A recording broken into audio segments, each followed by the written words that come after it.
Alright, this is the review video of the topic form versus substance, and I'm going to start out by talking about the substantivist view on economy. Now, the view in this text is that capitalism only works in the Western world where the economy is embedded in the marketplace. However, the economic historian Karl Polanyi noted that the rational principles that have been the core of Western economics are only applicable in the capitalist economy. In other types of economy, other types of logic are needed. And a quote that I found that I'm gonna translate is: in modern capitalism, Polanyi said the economy is embedded in the institution of the marketplace. In the economic systems of other cultures, however, the economy is embedded in other social institutions and operates on different principles from the market. And the translation to this is: in the economic system of the Western culture, the economy is rooted in the public sphere of exchange. In other logics of economy, the economy is rooted in other establishment of social character and works in different ways than the market.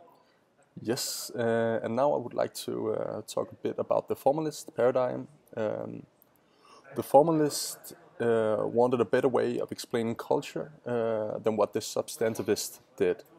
For doing so, they wanted a more exact science, which could be examined and calculated throughout the entire culture. A quote from the formalist is that the substantivists got their microeconomics wrong. They did not understand that maximizing, as used by economics, does not require money or markets. Anything, even love and security, can be maximized. Our translation of this quote is the substantivists had a mistaken way of thinking economy. They failed to comprehend that rational profit-seeking is not only a concept which applies to the economic system, but reaches all aspects of living. Alright, now this is our visual conceptualization of the substantivist paradigm. And now, what we've done here is we've taken the Western world, where capitalism is going crazy, and we're using the traditional, what we call traditional, way of thinking to understand economics. And over here, we have the non-Western world, which could be any kind of society that isn't embedded around capitalism, and where the economy is not in any way embedded in the marketplace. Now up here we have the idea of economy. Now the idea of economy in this world cannot be translated into this world. So over here we need a new set of ideas and concepts to understand the economy down here.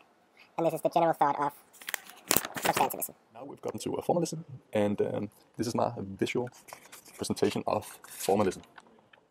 In formalism, we have the idea that anything can be calculated and maximized.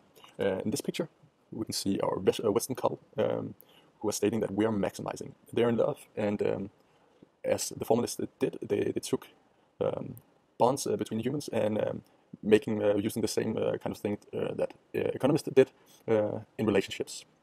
But substantivism didn't think that the culture in the Western world could be used on the cultures in other parts of the world. But as formalism states that a relationship is a rational choice, seeking to maximize one's own happiness and future, the same principles can be used both in the Western world and in other cultures. Formatism is wrong because it assumes that every person, no matter what culture they're from, is the same. No, we don't assume everybody is the same. There are differences in culture, but everybody will seek maximization of utility. But how can you derive scientific proof empirically? Isn't it better to do it deductive than inductive?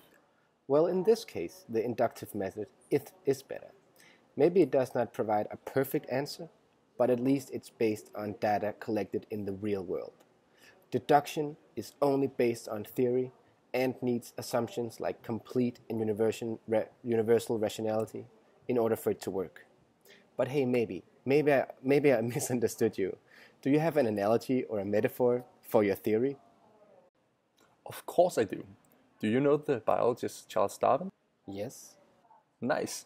Charles Darwin created the theory of evolution. This theory has later on proven itself to be useful in other fields of science. Do you also happen to know an analogy while we're at it? Whoa, nice. Yeah, well, in substantivism, an analogy could be that trying to eat soup with a fork, you just can't do it.